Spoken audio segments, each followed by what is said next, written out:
জাতীয় থেকে আন্তর্জাতিক প্রান্তিক জনপদ থেকে নগর চারপাশে ঠিকই ঘটছে এই মুহূর্তে তা নিয়ে এখন চারদিক। সঙ্গে আছে আমি সিফত শাহরিয়ার। ৫ আগস্ট গণভবনে জুলাই জাদুঘরের আনুষ্ঠানিক উদ্বোধন। গণভবনে জুলাই গণ অভ্যুত্থানে পুনর্জাগরণ অনুষ্ঠানমালার কর্মসূচি নিয়ে এক ব্রিফিংয়ে একথা জানান সংস্কৃতি উপদেষ্টা মোস্তফা সরোয়ার ফারুকী। এ সময় তিনি আরও বলেন, জুলাই জাদুঘরে এসে শেখ হাসিনার অপরাধের আজীবন বিচার করবে জনগণ। শিক্ষার্থীদের আন্দোলন চলাকালে এই ভবনে বসেই জনগণের উপর গুলি চালাতে আইনশৃঙ্খলা বাহিনীকে নির্দেশ দিয়েছিলেন শেখ হাসিনা। ১৫ বছরে এই ভবনটির নামের সঙ্গে জড়িয়ে আছে ক্ষমতার অপব্যবহার, মানবাধিকার লঙ্ঘন, বিচার বহির্ভূত হত্যা, গুম আর নির্যাতনের অভিযোগ। ২০২৪ সালের ৫ আগস্ট সাবেক প্রধানমন্ত্রী দেশ ছেড়ে পালিয়ে যাবার পর গণভবনকে জুলাই জাদুঘর করার ঘোষণা দেয় অন্তর্বর্তী সরকার। এরপর জাদুঘর নির্মাণে কাজ শুরু হয়। দুপুরে এক ব্রিফিংয়ে সংস্কৃতি উপদেষ্টা জানায়, গণভবনে জুলাই জাদুঘর করলেও গণহত্যার কোনো প্রমাণ মোছা হবে না। ৫ আগস্ট জুলাই জাদুঘর উদ্বোধন করা হলেও সারা দেশের সাধারণ মানুষের জন্য পরে খুলে দেওয়া হবে।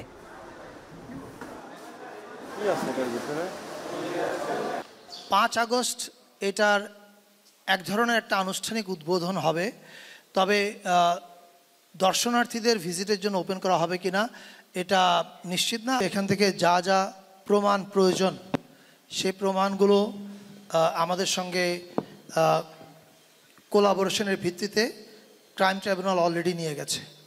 ফলে এখানে যে জিনিসগুলো আদালতে আলামত হিসাবে উপস্থাপিত হবে এগুলো আইসিটির হেফাজতে আছে। আমাদের কাছে শুধুমাত্র এটার কপি আছে।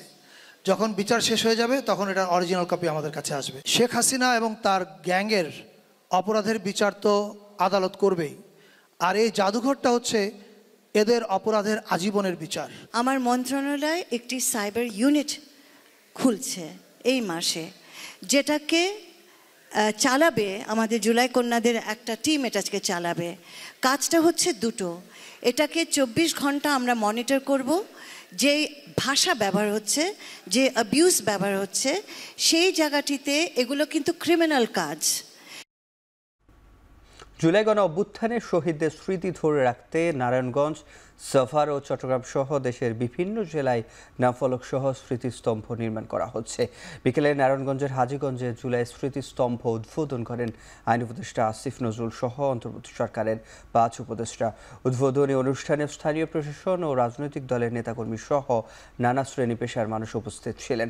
এর আগে সাভারে কলেজ শিক্ষার্থী শহীদ শ্রাবণ গাজীর নাম ফলক উন্মোচন করেন কেন্দ্রীয় বিএনপির সহ পরিবার কল্যাণ বিষয়ক সম্পাদক ডাক্তার রেদওয়ান মোহাম্মদ সালাউদ্দিন বাবু। এরপর একে একে আরও ৩টি স্থানের নাম ফলক উন্মোচন করা হয়। একইভাবে চট্টগ্রামে জুলাই শহীদ স্মৃতিস্তম্ভ নির্মাণ কাজের উদ্বোধন করেন জেলা প্রশাসক ফরিদা খানম। এছাড়া ময়মনসিংহ সহ বিভিন্ন জেলায় জুলাই শহীদ স্মরণে নামফলক ও স্মৃতিস্তম্ভ উদ্বোধন করা হয়। অনুষ্ঠানে উপস্থিত ছিলেন ছাত্র সংগঠক, শহীদদের পরিবারের সদস্য সহ স্থানীয় নানা শ্রেণী পেশার মানুষ। প্রত্যেকটি জেলাতে ৬৩টি জেলাতে একই ধরনের স্মৃতিস্তম্ভ হবে এবং যার যাত্রা শুরু হলো এই নারায়ণগঞ্জ জেলার মধ্য দিয়ে। একটি উদ্দেশ্যকে সামনে রেখে তারা প্রাণ দিয়েছেন। সেই উদ্দেশ্যটা হচ্ছে বৈষম্যবিহীন একটা বাংলাদেশ গড়া। স্বৈরাচারের যারা দোষর ছিল তাদের বিচার নিশ্চিত করা, যাতে আর কোনোদিন বাংলাদেশের কোনো মানুষ, বাংলাদেশের কোনো বাহিনী নিজ দেশের জনগণের বুকে এইভাবে করে গুলি চালাতে না পারে। গণভবনকে একটা জাদুঘর, এই ফ্যাসিবাদ বিরোধী জাদুঘর হিসাবে গড়ে তোলার জন্য কাজ চলছে। আমরা আশা করব ৫ই আগস্ট এটা যতটুকু আমরা সম্পন্ন করতে পারি তারপর একটা উদ্বোধনীতে যাব। থাকবে না ইনশাআল্লাহ। বিচার যেই গতিতে এগিয়ে চলেছে, আন্তর্জাতিক অপরাধ ট্রাইব্যুনালে ইনশাআল্লাহ যেই গতিতে বিচার এগিয়ে চলেছে, আমি দৃঢ়ভাবে বিশ্বাস করি আমাদের সরকারের শাসন আমলেই এই হত্যাকাণ্ডের বিচার হবে। কেন্দ্রীয় শহীদ মিনারে সম্মিলিত কণ্ঠে জাতীয় সঙ্গীতের মাধ্যমে শুরু হলো জুলাই উইমেন ডের আয়োজন। এ নিয়ে আরও জানাতে যুক্ত হয়েছেন আজহার লিমন।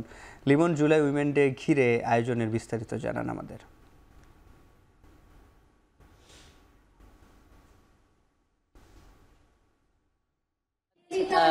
এই বর্ষার হালকা ধারা বইছে, খুব অল্প বা হালকা বৃষ্টি হচ্ছে, এর মধ্যে সন্ধ্যা নেমেছে, যেন গেল জুলাইয়ের একটা রাত। এর মধ্যে সায়ান কিছুক্ষণ আগে গিয়ে উঠলো যে জুলাইকে যারা স্বীকার করে না বন্ধু, মনে রেখো তারা আমাদের কেউ নয়, জুলাই আমাদের সকলের অর্জন, জুলাইকে হতে দেব না অপচয়।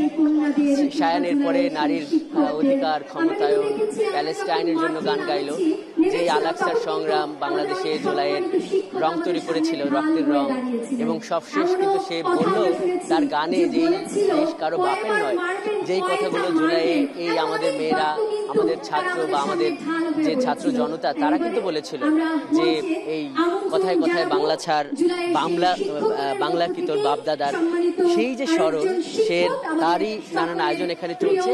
আপনার সঙ্গে আমি সংযুক্ত হবার কিছুক্ষণ আগে এখানে মূলত সায়ান গেয়েছে, সে 4টি গান এখানে গেয়েছে এবং সব গানগুলোই ছিল জুলাই, 24 জুলাই এবং 71, এই বাংলাদেশ, এই মানুষের সংগ্রাম এবং নারীর ক্ষমতায়ন, এই সমস্ত বিষয়গুলো নিয়ে। এর বাইরে যেটা আমরা দেখেছি যে সন্ধ্যায় মূলত সম্মিলিত কণ্ঠে জাতীয় সঙ্গীতের মাধ্যমে শুরু হয়েছে এই আয়োজন। আমরা দেখলাম যে এখানে কিছু চলচ্চিত্র প্রদর্শনী হয়েছে, একটি চলচ্চিত্র এর মধ্যে দেখানো হয়েছে, সেই চলচ্চিত্রটির নাম হলো জুলাই উইমেন। সেইখানে মূলত এই জুলাইয়ে শহীদ নারীদের নানান স্মৃতি উঠে এসেছে, নারীর ভূমিকা এবং কিভাবে এই বীর দর্পে যখন স্বৈরাচারের ভয়ে সারা বাংলাদেশে এক ধরনের কত নীরবতা ছিল, তখন কিভাবে নারীরা সবার আগে প্রতিবাদ শুরু করেছে, মিছিল শুরু করেছে, এই বিষয়গুলো কিন্তু এখানে উঠে এসেছে। এখন এখানে মূলত আরো 2টি চলচ্চিত্র প্রদর্শন হবে। আমার হাতে যে তালিকা আছে সেটা হলো যে শহীদ আবরারকে নিয়ে এখানে প্রদর্শন হবে, you fail to kill, Abrar Fahad এবং জুলাই বিষাদ সিন্ধু। এবং এরপরে এখানে যে অন্যতম আকর্ষণ সেটা হলো যে এখানে মূলত ড্রোন শো হবে। আমি এই সংস্কৃতি বিষয়ক উপদেষ্টার কাছে জানতে চেয়েছিলাম যে কি দেখানো হবে, তখন উনি বললেন যে চমক আছে, অপেক্ষা করুন। তো আমরা অপেক্ষা সেভাবে করছি সিফাত। এরপরে যখন আবার যুক্ত হব খবরগুলো এখান থেকে আমরা জানি।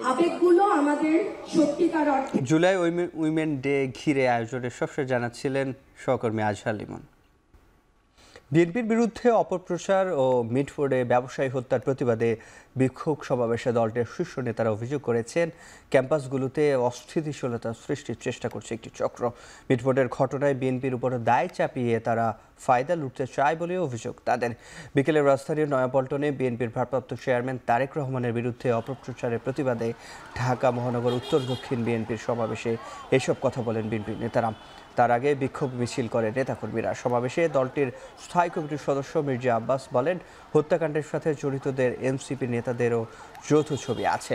অন্যায়ভাবে বিএনপিকে আওয়ামী লীগের দিকে ঠেলে দেওয়ার চেষ্টা করা হচ্ছে বলেও দাবি করেন তিনি। আর মির্জা ফখরুল ইসলাম আলমগীর বলেন, তার দলের দাবি অনুযায়ী ফেব্রুয়ারিতেই নির্বাচন হতে হবে, তার কোনো ব্যতিক্রম হবে না। ঢাকা মহানগর উত্তর দক্ষিণে আয়োজিত আর মানুষ আবার তাদের অধিকার, ভোটাধিকার প্রয়োগ করতে পারবে। এনসিপির বিরুদ্ধে দেশি ও বিদেশি শক্তির ষড়যন্ত্র চলছে বলে অভিযোগ করেছেন দলটির আহ্বায়ক নাহিদ ইসলাম। তবে জনগণকে সাথে নিয়ে সকল ষড়যন্ত্র প্রতিহতের ডাক দেন তিনি। পটুয়াখালীতে এনসিপির সমাবেশে অংশ নিয়ে একথা জানান দলটির আহ্বায়ক। আর এনসিপির দক্ষিণাঞ্চলের মুখ্য সংগঠক হাসনাত আবদুল্লাহ জানান, জনগণের আকাঙ্ক্ষাকে গুরুত্ব দিয়ে দলের ইশতেহার প্রণয়নের কাজ চলছে।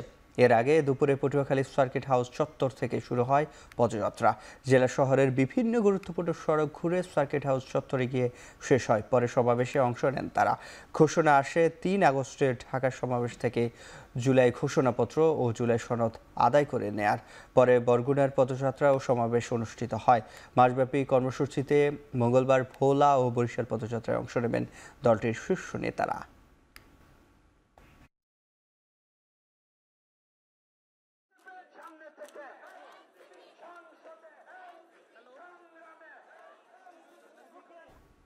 মিটফোর্ড হাসপাতালের সামনে ব্যবসায়ী হত্যা এবং সুনামগঞ্জ ঠাকুরগাঁও সীমান্তে বিএসএফের গুলিতে 2 বাংলাদেশি নিহতের প্রতিবাদে বিক্ষোভ মিছিল করেছে এনসিপি ঢাকা মহানগর দক্ষিণের নেতৃবৃন্দ।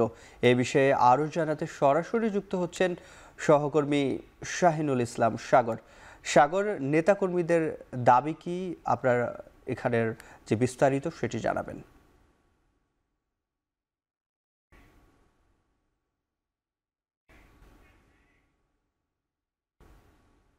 স্থানে অবস্থান করছি।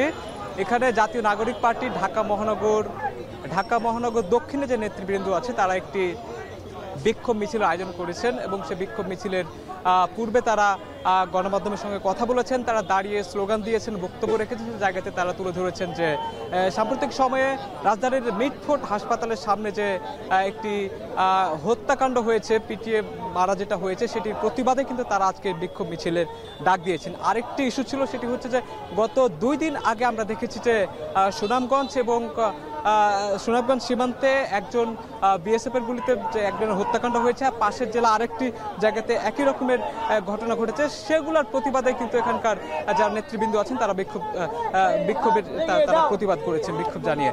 এবং তারা এই বিক্ষোভ মিছিলে আমরা দেখেছি যে ঢাকা দক্ষিণের নাগরিক পার্টির যারা নেতৃবৃন্দ রয়েছেন তারা বক্তব্য রেখেছেন। তাদের বক্তব্যে তারা জানান দিয়েছেন যে এই যে মানুষকে পিটিয়ে হত্যাকাণ্ড সেটি একেবারে কাম্য নয় এবং তারা যেভাবে জুলাই আন্দোলন গত বছরে করেছিলেন সেটির তারা সেই আলোকে তারা বলেছেন যে এই ধরনের কর্মকাণ্ডে যদি কেউ জড়িত থাকেন, মানুষকে পিটিয়ে হত্যা বা তাদেরকে কিন্তু তারা উচিত শিক্ষা দেবেন বা তাদেরকে জবাব দেবেন বলে তারা এইরকম তারা বক্তব্য রেখেছেন। এছাড়াও সীমান্তে হত্যার যে বিষয়গুলো রয়েছে সেগুলোর বিষয়ে তারা বলেছেন যে ভারতের যে আধিপত্য বিস্তার যে বাংলাদেশে করতে চায় সেই রকম তারা বক্তব্য দিয়েছেন এবং তারা সতর্ক করেছেন যাতে বিনা কারণে এবং দেশের মাটিতে থেকে যাতে ভারতের বিএসএফ যেন কখনো গুলি না করেন সেই সতর্কবার্তা তারা দিয়েছেন। তো এই ছিল গুলিস্তান থেকে নাগরিক পার্টির যে বিক্ষোভ মিছিল, সেটা সবচেয়ে তথ্য। এনসিপির বিক্ষোভ মিছিলে সবশেষ যারা ছিল সহকর্মী শাইনুর সাগর। 5 আগস্ট চানখারপুলে আনাস সহ 6 জনকে হত্যায় সাবেক ডিএপি কমিশনার হাবিবুর রহমান, সাবেক যুগ্ম কমিশনার সুদীপ কুমার চক্রবর্তী সহ 8 জনের বিরুদ্ধে অভিযোগ গঠন করে আনুষ্ঠানিক বিচার শুরুর আদেশ দিয়েছেন ট্রাইব্যুনাল 1। সোমবার এই আদেশ দেন বিচারপতি গোলাম বরসুজা মজুমদারের নেতৃত্বে 3 সদস্যের ট্রাইব্যুনাল 1। এই মামলার সূচনা বক্তব্য 10 আগস্ট, সাক্ষ্য গ্রহণ 11 আগস্ট থেকে নির্ধারণ করা হয়।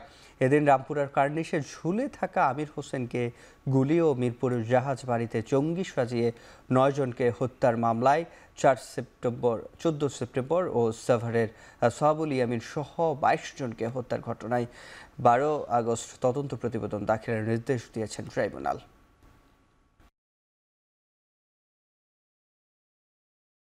নারীর রাজনৈতিক অংশগ্রহণ বৃদ্ধি ও সংসদ সংস্কার নিয়ে জাতীয় ঐকমত্য কমিশনের আলোচনায় এখনও মতানৈক্য হয়নি।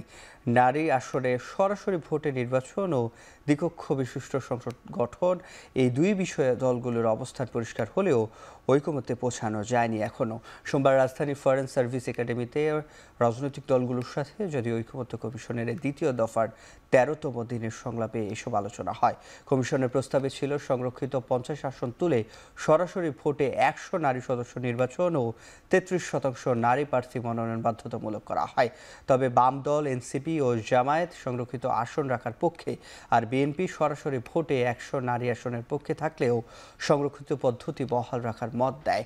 দ্বিকক্ষ বিশিষ্ট সংসদ গঠনে বিএনপি নিম্নকক্ষের ভিত্তিতে উচ্চকক্ষ চাইলেও অধিকাংশ দল তাতে রাজি নয়। কমিশনের সহসভাপতি ডক্টর আলী রিয়াজ জানান, মতভেদ থাকলেও আলোচনার মাধ্যমে এই ঐকমত্য পৌঁছানো সম্ভব। মার্কিন যুক্তরাষ্ট্রের নতুন শুল্ক আরোপ চায় না বাংলাদেশ, তারপরেও করা হলে তা যৌক্তিক পর্যায়ে হোক, সেই চাওয়া বাণিজ্য উপদেষ্টা শেখ বশিরউদ্দিনের। 3 দিনের বাংলাদেশ ও যুক্তরাষ্ট্র শুল্ক আলোচনা শেষে যুক্তরাষ্ট্র থেকে দেশে ফিরে বিকেলে বাণিজ্য মন্ত্রণালয়ে দেশের বিশিষ্ট অর্থনীতিবিদ ও ব্যবসায়ীদের সঙ্গে জরুরি বৈঠক শেষে এই কথা জানান তিনি। আলোচনা যথেষ্ট এঙ্গেজিং ছিল। প্রতিযোগিতামূলক মূল্যে বা মার্কিন যুক্তরাষ্ট্রের বাজারে ব্যবসা করি এবং আমরা 2015 সাল থেকেই তাদের ওখানে শুল্ক কর পরিশোধ করে ব্যবসা করি। সো আমাদের ব্যবসা প্রতিষ্ঠান নিজস্ব সক্ষমতার ভিত্তিতে এই ব্যবসাটা করে থাকেন।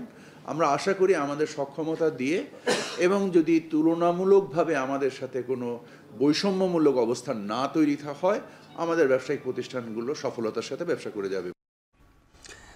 এবার আন্তর্জাতিক প্রসঙ্গ। যুক্তরাষ্ট্রের একটি আবাসিক ভবনে আগুন লেগে অন্তত 9 জনের মৃত্যু হয়েছে।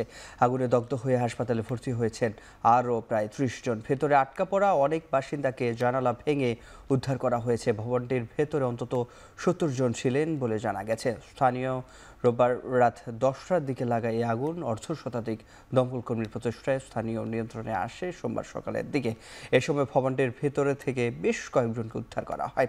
এ সময় আহত হন 5 দমকল কর্মীও। আগুন লাগার কারণ সম্পর্কে এখনও কিছু জানা যায়নি। এবার খেলার প্রসঙ্গ। সাকিব আল হাসানের জন্য জাতীয় দলের দরজা এখন উন্মুক্ত বলে জানালেন বিসিবি সভাপতি আমিনুল ইসলাম বুলবুল। আনুষ্ঠানিকভাবে যোগাযোগ করা না হলেও আলোচনা সাপেক্ষে ভবিষ্যতে এই তারকার সাথে কথা বলার বিষয়ে নিশ্চিত করেছেন বিসিবি বস। এছাড়াও জাতীয় দলের সিনিয়র সহকারী কোচ সালাউদ্দিনের পারফরমেন্সে সন্তুষ্ট বোর্ড কর্তারা। মোহাম্মদ সালাউদ্দিন আমরা তো দেখছি is doing good so far. সিরিজের মাঝখানে ওভারঅল কমেন্ট করব না, তবে সব সিজনটা শেষ হলে তারপরে আমরা দেখবো। আর সাকিবের ব্যাপারটা হচ্ছে যে আমাদের সাথে এখনও অফিসিয়ালি কোনো যোগাযোগ হয়নি, বা অফিসিয়ালি আমি আগারও বলছি যে এই কাজটা সিলেক্টরদের এবং সিলেক্টরদের সিদ্ধান্তটা নেবে। শেষ করছি এখন চারদিকে।